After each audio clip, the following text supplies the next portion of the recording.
tá? A primeira coisa aqui, importante, é nós vermos que esse capítulo, esse estudo, ele está linkado ao capítulo 8 de Daniel, tá bom? Então, assim, o trilho, o chassi do nosso estudo hoje, ele está no capítulo 8 de Daniel. E o que trata do capítulo 8 de Daniel? Como vocês sabem, aqui o estudo é de Apocalipse, mas o pré-requisito para Apocalipse é o estudo do livro de Daniel. E o livro de Daniel, ele tem 4 linhas proféticas. Elas vão se tornando cada vez mais completas e vão abrangendo visões diferenciadas que vão te dando mais detalhes.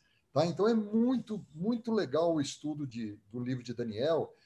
E, especificamente no capítulo 8 de Daniel, nós encontramos o estudo do juízo. Então, o foco do capítulo 8 de Daniel é o estudo do juízo, que ocorre aonde? É o juízo final? Que juízo é esse? Eu não estou vendo acontecer nada aqui na Terra, né? Será que vai se reunir um tribunal aqui na Terra e Jesus vai comparecer aqui e as coisas vão... Vamos primeiro, antes da gente começar o nosso estudo, vamos dar uma passadinha rápida lá em Apocalipse, já que o estudo é de Apocalipse. Vamos para o livro de Apocalipse. Deixa eu achar aqui. Apocalipse, no capítulo 14, tá bom? Capítulo 14. E eu gostaria de ler com vocês os versos 6 e 7. Olha só o que fala nesse trecho, tá? Vocês sabem muito bem que essas 3 vozes desse capítulo aí, elas se referem tá se referindo a anjos, né? Mas que são, na verdade, movimentos. Movimentos que, como anjos que passam a mensagem, eles transmitem 3 mensagens importantes. Nós não vamos ter tempo hoje de estudar as 3 mensagens, tá bom? Isso em si já é um estudo detalhado. Mas eu vou utilizar a primeira mensagem, que diz assim: vi outro anjo voando pelo meio do céu, tendo um evangelho eterno para pregar aos que se assentam sobre a terra e a cada nação, tribo, língua e povo. Vocês notaram aí o detalhe do evangelho eterno, né? Essa é a mesma referência quando Jesus fala lá no finalzinho de Mateus, no capítulo 28, ele fala: ide pregai o evangelho a todas as nações, tribos, línguas. Tá? Então, essa é uma repetição do ide de Jesus, ide pregai o evangelho. Vocês veem que usa o mesmo termo, nação, tribo, língua, povo e evangelho eterno. Depois, o verso 7, dizendo em grande voz, temei a Deus e dai-lhe glória, pois é chegada a hora do seu juízo, e adorai aquele que fez o céu e a terra e o mar e as fontes das águas. Vocês notaram a expressão aí? Temei a Deus e dai-lhe glória, porque é chegada a hora do seu juízo. Vejam, se vocês analisarem esse capítulo 14, ele vem logo em seguida ao capítulo 13, onde é descrita uma cena terrível. E, de certa forma, nós experimentamos uma miniatura do que está sendo descrito aqui no capítulo 13. Vejam só, eu não quero dizer aqui que a pandemia já é o evento que está antecedendo a volta de Jesus. Eu não estou dizendo isso, tá? Mas eu estou dizendo que, da mesma forma que nós vimos surgir um monte de mini ditadores, tá? No Brasil, fora do Brasil, impondo o que você deve fazer. Agora mesmo eu soube uma notícia nos Estados Unidos da Califórnia, o governador está impondo o que você deve fazer dentro da sua casa. Então, se for receber gente, você tem que fazer isso, não pode ter mais de tantas pessoas. Veja só, o Estado impondo o que você deve fazer. E isso nós vemos exatamente no capítulo 14, quando ele fala da besta que emerge da terra, né? E que nós já sabemos pelos estudos que se refere aos Estados Unidos republicano e protestante, né? Esse país, quando se juntar os líderes religiosos com seus líderes civis, eles vão não somente dar a mão por sobre o abismo à besta, que aparece nesse mesmo capítulo aí, que é a besta que emerge do mar, né? E vão formar uma coligação, como essa besta, essa segunda besta, ela vai dar toda a glória para a primeira. E ela vai falar o seguinte, olha, quem é como a besta, a primeira, né? E ela vai dizer o seguinte, todos têm que adorar essa besta. E ela vai colocar, inclusive, vai forçar coisas econômicas. Você não vai poder comprar e vender a não ser que você dê glórias à primeira besta desse capítulo aqui. Então veja só, duas bestas trabalhando. E vocês sabem muito bem nessa altura que besta se refere não a um animal, né? Como a gente chama, nem a um xingamento a ninguém. Besta é um poder, um império, né? Um poder civil, religioso. É isso que o Apocalipse está falando aqui. Então, ele vai impor, através de leis, você não vai poder comprar e vender se você não adorar a primeira besta. E alguns, inclusive, vão ser mortos por causa disso. Então, veja só, é uma ameaça tão grande que quando você vai para o capítulo 14, Deus acha necessário colocar no verso 7 essa expressão para se contrapor ao outro poder. Falando assim, agora é a hora de você temer a Deus e dar glória somente a Deus. Notaram a contraposição? Uma besta, a segunda, quer dar glória à primeira besta. E aqui aparece Deus dizendo, não, aparece o anjo, né, que na verdade é um movimento na terra que está espalhando esse evangelho, que é um evangelho eterno, mas que as pessoas se esqueceram, e ele vai e ele fala, temei a Deus, porque é chegada a hora do seu juízo. Então Deus aparece aqui como começando o trabalho de reivindicar o seu nome, porque o seu nome está vituperado, né? Assim, as pessoas não respeitam mais, as pessoas querem mandar em consciência religiosa de todo mundo, né? Então Deus vai resgatar a sua verdadeira justiça. E o que é curioso aqui é que ele fala ainda no finalzinho do verso: adorai aquele que fez o céu e a terra e o mar e as fontes das águas.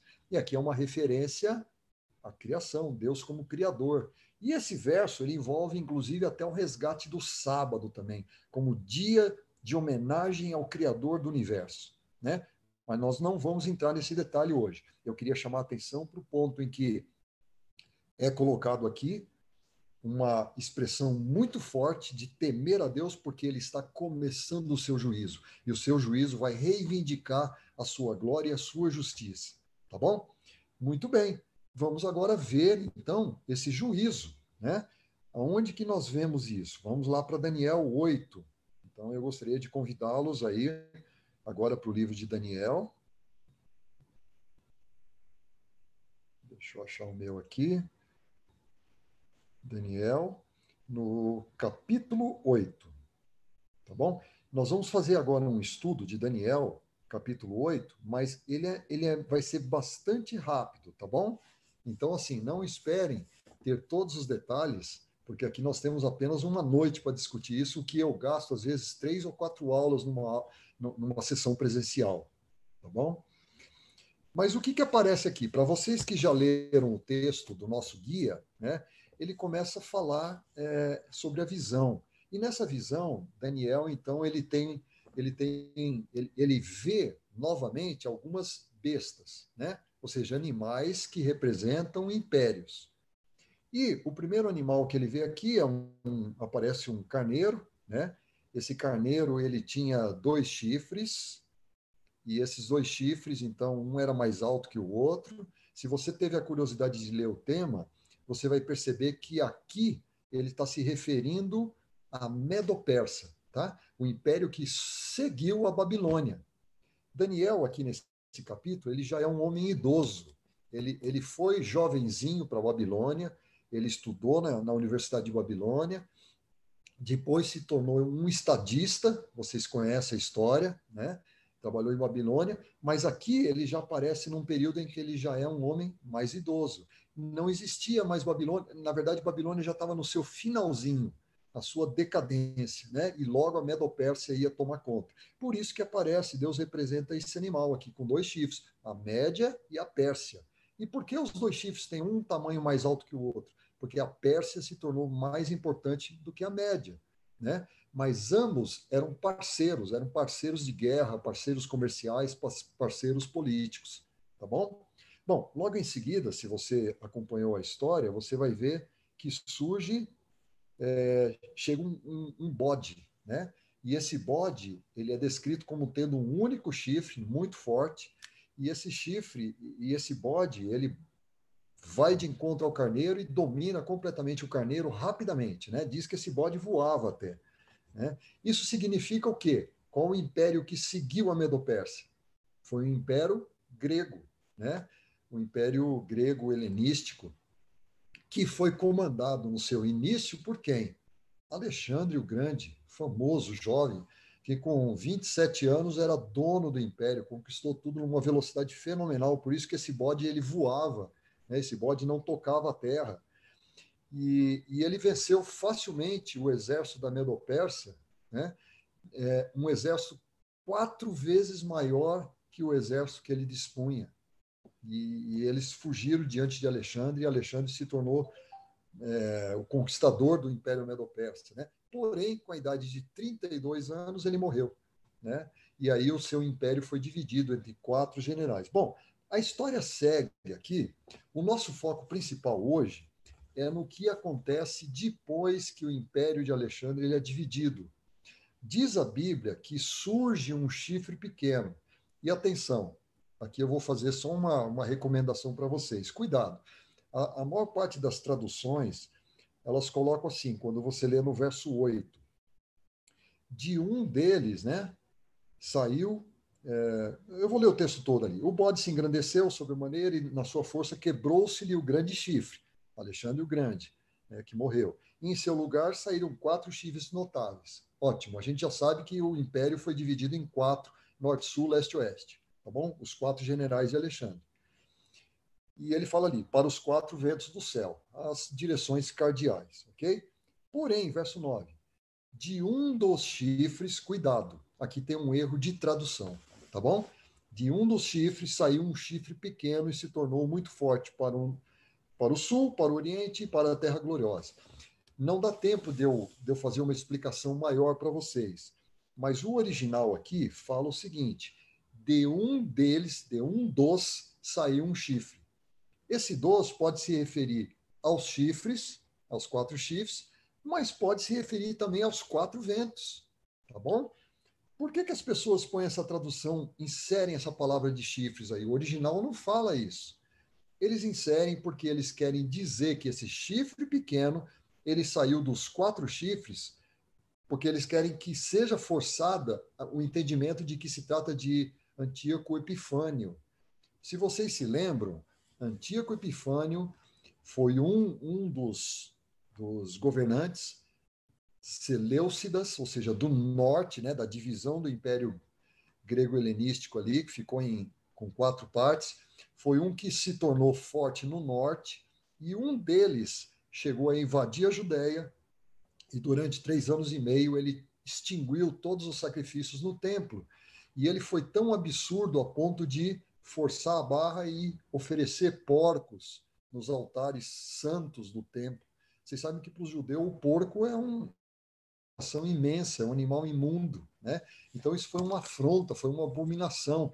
E os teólogos que têm o entendimento que esse chifre pequeno se trata desse Antíoco Epifânio, eles forçam a barra colocando nas traduções ali essa palavra chifre. Se você for fazer uma análise mais etimológica aqui desse trecho, você vai ver que, embora não se pode concluir completamente, tá, pela análise sintática de masculino e feminino, que se refere a ventos, mas pela lógica da passagem, é muito mais normal que você aceite que seja de ventos, tá? E não chifres. Tem um motivo para isso, tá? Eu não gostaria de entrar porque vai estender muito e não é o foco nosso hoje aqui.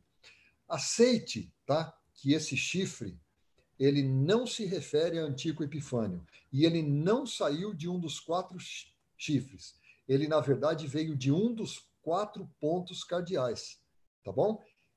E se você analisar, você vai entender que ele se refere a Roma, tá? O império que seguiu, o império grego que depois se fragmentou em 4, o império que veio depois é o Império Roma, tá bom? Então, entenda que esse chifre pequeno é o Império Roma. E o que acontece? Ele representa, esse chifre pequeno, representa Roma em duas fases muito importantes. Tá? E aqui eu vou pedir desculpas se tiver alguém nos assistindo que é de formação católica, que é de formação da Igreja Católica Romana, né? A Bíblia vai falar aqui uma coisa importante, ela vai mostrar uma coisa importante, mas eu não gostaria de forma alguma de ofender qualquer um de vocês. E por que eu estou dizendo isso? Eu sempre tento tomar cuidado nesse aspecto.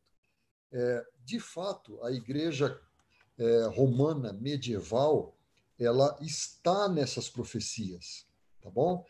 Mas o que acontece? A Bíblia se refere à, à Igreja romana medieval como uma organização e vista nesse ponto pelo seu pior lado, tá bom? Quer dizer que a Igreja Católica só tem o lado ruim? De forma alguma, meus amigos, né? Na época medieval, as melhores universidades, hospitais, pessoas caridosas que trabalhavam pelos outros, faziam parte dessa grande organização da Igreja medieval, tá? Mas não é possível a gente negar que a Igreja medieval, a Igreja Católica, ela surgiu como uma sequência do Império Romano, tá? Esse é um estudo relativamente longo que eu poderia fazer para vocês, tá bom? Em detalhes da movimentação, como isso aconteceu, como que o bispo de Roma se tornou importante naquele momento.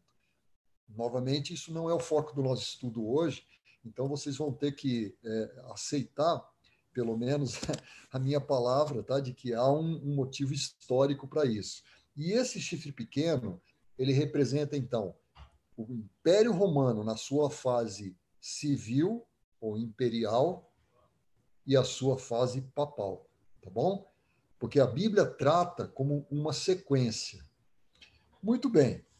O que acontece? Esse chifre pequeno, ele é mostrado aqui nesses versos como tendo se engrandecido. Quer ver? Vamos ler o verso 10 do capítulo 8 de Daniel, que fala o seguinte: esse chifre ele cresceu até atingir o exército dos céus, alguns do exército e das estrelas lançou por terra e os pisou. Sim, engrandeceu-se, no verso 11, até o príncipe do exército, e dele tirou o sacrifício diário, e o lugar do seu santuário foi deitado abaixo. Verso 12: o exército lhe foi entregue com o sacrifício diário por causa das transgressões, e deitou por terra a verdade e o que fez prosperou. Tá? Eu vou pedir desculpa só para você, eu estou num quarto de hospital aqui, e o pessoal faz alguns atendimentos aqui para minha esposa, mas vamos tocando a live, tá bom? Live é possível fazer de qualquer lugar, né? Então vamos lá. Muito bem, vocês notaram o que essa ponta pequena fez, o que esse chifre pequeno fez? Ele tem dois movimentos. Imagine uma linha horizontal e outra linha horizontal paralela acima dessa primeira linha, tá bom? Tente imaginar na sua cabeça. A linha mais abaixo eu vou chamar de Terra, planeta Terra. E a linha mais acima paralela eu vou chamar de céu, tá bom? Imagine agora que eu comece a rabiscar ondulações nessa primeira linha que representa a Terra embaixo, tá? Eu vou representar essas ondulações como a atuação desse poder do chifre pequeno. Ele começa perseguindo na Terra não somente as pessoas, os grandes da Terra, Roma dominando, né, construindo o seu império, como ele também começa a perseguir o povo de Deus, os primeiros cristãos. Vamos lembrar que Jesus morreu na época do Império Romano. Foi o Império Romano que matou Jesus. Os judeus apenas empurraram Jesus para o Império Romano para ser morto, né? Foram os judeus que provocaram, mas quem matou Jesus na cruz foram os romanos. Mais para frente, no ano 70, quem destruiu Jerusalém e destruiu o templo sagrado do povo de Deus daquela época, que eram os judeus, foram os romanos. Então, a atuação dessa ponta pequena na sua fase imperial, ou seja, Roma imperial, ela perseguiu os grandes da terra e perseguiu o povo de Deus também. Porém, vocês notaram que no verso 11, ele fala o quê? Sim, engrandeceu-se até o príncipe do exército. Se a gente fosse fazer uma análise paralela, nós perceberíamos facilmente que príncipe do exército se refere a Jesus. Opa, peraí, agora ficou complicada a coisa. Como que um poder atuando, né? Lembre-se das ondulações na linha mais abaixo. Um poder perseguindo o povo de Deus na terra, de repente começa a atingir ou se engrandecer agora para o príncipe do exército que está no céu. Como que essa ondulação, depois de um tempo, ela começa a ter uma inclinação, ela sobe e vai pegar lá a linha de cima que representa o céu. Ou seja, como esse poder agiu a ponto de interferir no céu? Essa é a pergunta, tá? E quando o profeta vê isso, então ele vê ali, né, nos versos que nós lemos ali, toda a descrição de como é feita essa perseguição. Fala inclusive que alguma das estrelas ele lançou por terra e ele pisou, né? Fala ali, olha, no verso 12, por causa das transgressões, deitou a verdade e o que ele fez prosperou. Como é que ele interferiu com a atividade no céu? Muito bem, aqui eu vou fazer uma pequena pausa. Guardem essa pergunta, ela é muito importante, porque a profecia das 2.300 tardes e manhãs vai responder isso, tá bom? Guardem por um momento isso. E vamos pensar agora, vamos pensar esse poder, como é que ele atingiu o céu?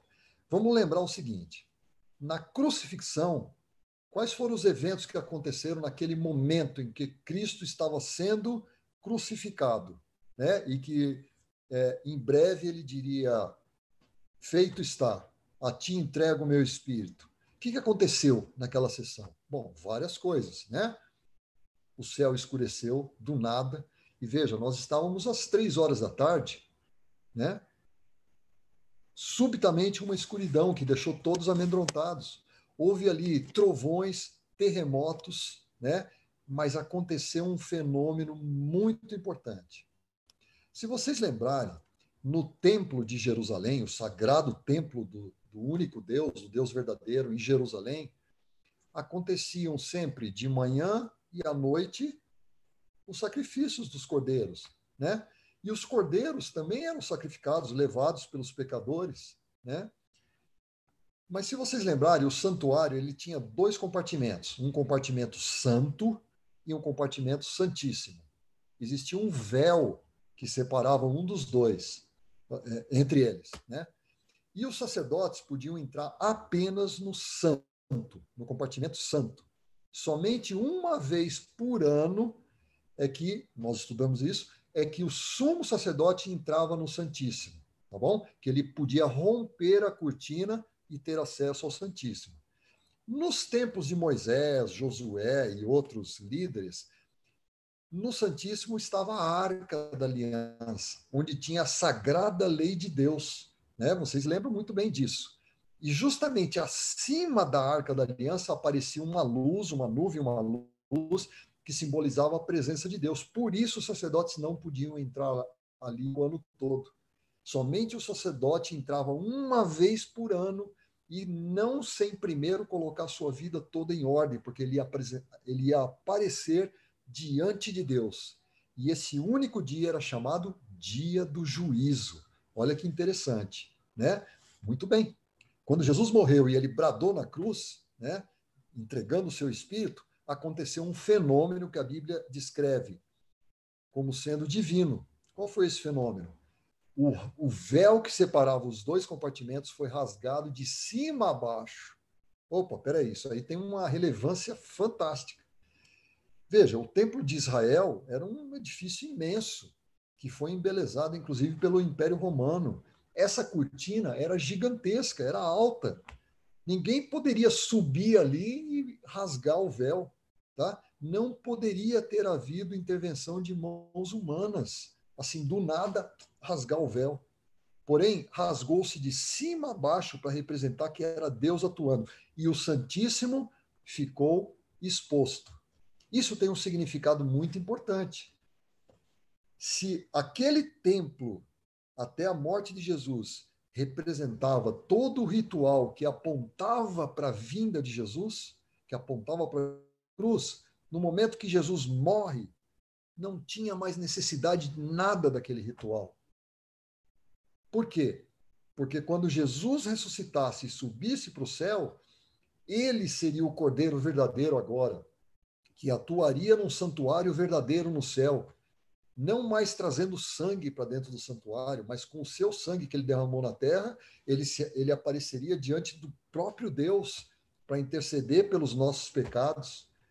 E num dia específico, não mais um dia por ano, mas num dia específico, Jesus começaria um segundo trabalho no céu. O primeiro trabalho ele começou assim que ele subiu, mas num dia específico ele começaria um segundo trabalho, que era o quê? O juízo, tá bom? Na verdade, eu vou dizer para vocês, também nós não podemos nos detalhar muito, mas esse dia do juízo, profeticamente, ele apontava para o ano de 1844. Isso significa que todos nós, você e eu, já estamos vivendo hoje no dia do juízo, correspondente àquele único dia que o sumo sacerdote entrava para uma missão especial no tabernáculo. Tá bom? Muito bem, agora vamos ligar as coisas, vamos juntar as coisas. Quando Jesus subiu para o céu, ele começou o seu primeiro ministério, que é interceder pelos nossos pecados. Começou o sacerdócio de todos os crentes. Você e eu não precisamos confessar os nossos pecados para ninguém aqui na terra. Esse é o evangelho, essa é a verdade. Nós podemos ir direto ao trono de Deus através de Jesus, através dos méritos de Jesus que ele conquistou para todos nós e pedirmos perdão diretamente a Deus pelos méritos de Jesus. E Jesus é que está intercedendo no sacerdócio, no tabernáculo celestial.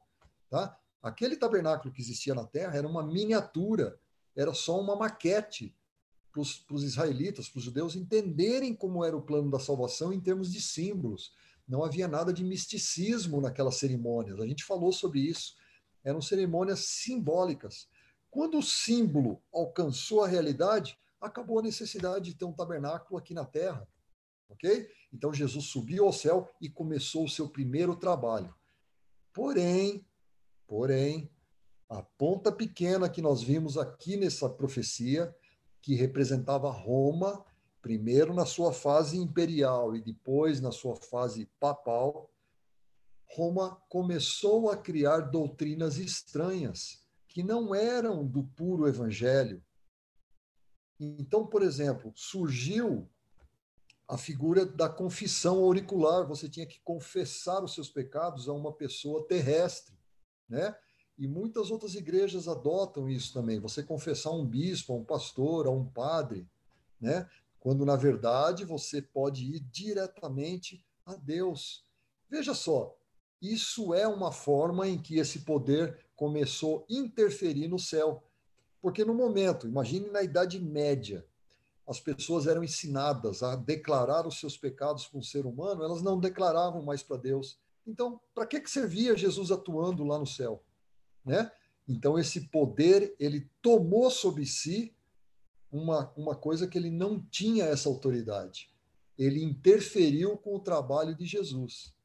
E aí, você aparece nessa profecia, o profeta Daniel, ele ficou tão extasiado com aquilo, né? E ele ouviu alguém, uma voz durante a visão da profecia, que falou por ele, não era ele, não foi ele que falou, o profeta Daniel, mas uma voz, quase que falando em nome do profeta, pergunta. Olha lá no verso. Vamos ler do verso 15. Havendo eu, Daniel, visto a visão, procurei entendê-la, e eis que me apresentou diante um como aparência de homem. E ouvi uma voz do homem entre as margens do lai, o qual gritou a Gabriel: dá a entender a esse a visão. Então esse ser mandou Gabriel explicar para Daniel a visão. Daí o Gabriel veio e falou: olha, veio, pois, para perto de onde eu estava, ao chegar, e aí ele começou a explicar. ok? Mas antes disso, uma voz, a voz que eu me refiro, está no verso 13. Essa voz fala o seguinte, olha, lê ali. Até quando durará a visão do sacrifício diário e da transgressão assoladora, visão na qual é entregue o santuário e o exército a fim de serem pisados? Esse ser celestial, ele faz essa pergunta, tá? Diante daquelas cenas que Daniel viu, né? Dessa ponta pequena pisando, interferindo no céu até. E aí vem a resposta profética. Fala assim, verso 14, até 2.300 tardes e manhãs e o santuário será purificado. Olha só, se no tempo de Israel, aquele único dia que o sumo sacerdote entrava no Santíssimo, era chamado dia do juízo, e ali era feita a purificação do santuário, ou seja, todos os pecados acumulados, registrados no santuário, eram simbolicamente tirados do santuário e colocados sobre Satanás. Essa passagem está nos dizendo que depois de 2.300 tardes e manhãs, que nós sabemos profeticamente que representam anos, o mesmo processo aconteceria agora no céu. A purificação do santuário. Então, veja, a purificação do santuário no céu é um processo que é feito não somente para limpar os pecados daqueles que aceitaram a salvação através de Jesus, que se declararam a favor da bandeira de Jesus, a bandeira ensanguentada de Jesus que morreu na cruz. Todos esses que aceitaram o plano da salvação e que confessaram seus pecados, e os seus pecados estão registrados no céu, começou o processo de juízo para tirar esses pecados, para investigar quem continuou fiel, quem persistiu, né, estando sob a bandeira de Cristo, e então os seus pecados vão ser tirados do santuário. Ao mesmo tempo, isso representa uma segunda coisa que esse ser está dizendo aqui, né, que aconteceria com o santuário. Lembrem, a pergunta foi, até quando durará essa visão terrível dessa transgressão que está atrapalhando o trabalho de Jesus, visão na qual é entregue o santuário e o exército, no verso 13. A outra parte do juízo no céu tem a ver com resgatar as verdades, não permitir mais que esse poder continue enganando as pessoas no sentido de adulterando as verdades bíblicas que são ensinadas do puro evangelho. Então, sentido duplo. Purificação do santuário representa os nossos pecados que finalmente vão ser apagados quando terminar o juízo. E também o segundo sentido, o verdadeiro significado do santuário, do trabalho de Jesus, o perdão dos pecados, vai aparecer novamente. Por isso que lá em Apocalipse 14, que nós lemos, né, dai glória, temei a Deus, porque é chegada a hora do seu juízo, aquele texto representa um momento em que novamente o mundo todo seria avisado através do estudo da palavra de Deus, de um movimento grande, um movimento que surgiu na década de 1830 e que levou essa verdade da volta de Jesus e da necessidade das pessoas voltarem às tradições ensinadas pela Bíblia, né, as verdades ensinadas pela Bíblia, e que resgatou a criação de Deus, resgatou o sábado, resgatou outras verdades, resgatou o princípio de que Jesus intercede por cada um de nós, que nós não precisamos confessar os nossos pecados a outras pessoas. Tudo isso aconteceu ao fim dessa profecia de 2.300 tardes e manhãs, ok? Eu queria só fazer uma explicação rápida para vocês agora sobre esse período de tempo. Eu sei que nós estamos quase no final aí no tempo, mas eu vou ser bem rápido, tá bom? Nós vimos nessa profecia que Daniel foi instruído que depois de 2.300 anos começaria o juízo divino, a primeira etapa do juízo divino, que é o juízo, o quê? Investigativo.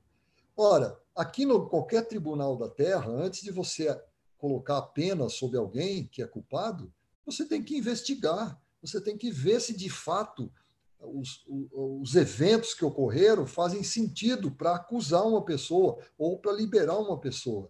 Então, todo julgamento na Terra, primeiro, tem uma fase em que é investigada. Mesma coisa no céu. nós estamos vivendo, então, no juízo de Deus, mas não é o juízo final ainda, é o juízo investigativo, em que cada um de nós vai ter a nossa vida avaliada no céu, né? Muito bem, nós já sabemos que, então, depois de 2.300 anos, começaria esse juízo. Ora, a pergunta sua agora, então, deve ser: ótimo, mas eu preciso saber quando começa esse período, senão eu não sei quando ele termina, não é verdade? Muito bem. Esse é um estudo que a gente faz indo para Esdras, tá? O livro de Esdras. Por quê? Porque o anjo, ele menciona depois, no capítulo 9 de Daniel, ele vai dar a dica para a gente. Ele vai dizer assim: olha, esse período começa quando sair a ordem para reconstruir o Templo de Jerusalém. Olha que legal. Então agora nós sabemos o início dos 2.300 anos. E quando você vai em Esdras, você vai notar, vai ter uma menção lá de 3 reis da Pérsia que deram autorização para reconstruir Jerusalém e seu templo. O primeiro autorizou a reconstrução do templo só. O segundo, ele mandou continuar a reconstrução de Jerusalém porque tinha sido interrompida pelos inimigos dos judeus. E o terceiro, que foi o rei Artaxerxes, ele deu finalmente a ordem e deu dinheiro e deu autonomia ao povo judeu para, inclusive, ter os juízes lá. Quando um povo tem autonomia para fazer o seu próprio julgamento, sinal de que eles se tornaram novamente uma nação, né? com bastante autonomia, embora ainda sob o Império Medo-Persa. Nós consideramos que essa última ordem ela tem a efetividade legal, administrativa, de dinheiro, para ser o marco inicial da reconstrução de Jerusalém. Isso se deu no ano 457 antes de Cristo. Se você fizer 457 antes de Cristo e acrescentar 2.300 anos, lembrando que não existe o ano zero, você vai chegar em 1844, tá bom? Tem uma jogada aí de tempos, outono, primavera, certinho ali, mas você vai chegar em 1844. Então, a profecia não somente está ancorada na Bíblia, como a sua duração, como o seu início também está ancorado na Bíblia, tá? Isso exigiria um estudo nosso dedicado, mas o importante para vocês é ter a visão do quadro geral. Do que se trata essa profecia? É a profecia mais longa que aparece na Bíblia. 2.300 tardes e manhãs, 2.300 anos. E tem mais um detalhe importante, e com ele eu gostaria de encerrar. Essa foi a profecia mais longa, que se cumpriu em 1854. E depois dela, não há mais nenhuma profecia que envolva tempo determinado na Bíblia, tá? Isso é muito importante, pessoal. Por quê? O próximo evento, depois, quando concluir o juízo investigativo que está em andamento, é o evento que todos nós aguardamos, a volta de Jesus, né? Esse evento é o evento mais significativo, ele vai pôr fim a todos os reinos dessa terra. Esse é o evento mais importante. Porém, a Bíblia nos alerta que o dia e a hora, ou seja, o momento da volta de Jesus, nós não sabemos. Então, se alguém chegar para você, olha, Jesus vai voltar em 2033. Não, esquece, tá? Jesus até pode voltar em 2033, mas o fato é que nós não sabemos e não podemos afirmar. Isso é dito em vários textos da Bíblia, tá bom? O dia, a hora, ninguém sabe. Porém, todo olho vai ver no momento em que Jesus voltar, tá? Então, assim, essa é a profecia dos 2.300, das 2.300 tardes e manhãs, que você sabe que são 2.300 anos. Ela foi dada para se contrapor a um poder que se colocou como senhor da consciência de todos, né? Primeiro no âmbito civil, depois no âmbito religioso, e essa profecia, então, marca o início do juízo, o início em que a Bíblia diz: temei a Deus e dai glória. Somente a Deus, Deus é o único digno de glória, nenhum outro poder terreno pode entrar no seu lugar, porque Deus é o verdadeiro criador de tudo no universo. Então, esse é o contexto desse estudo geral que nós tivemos aí no nosso guia de estudos hoje.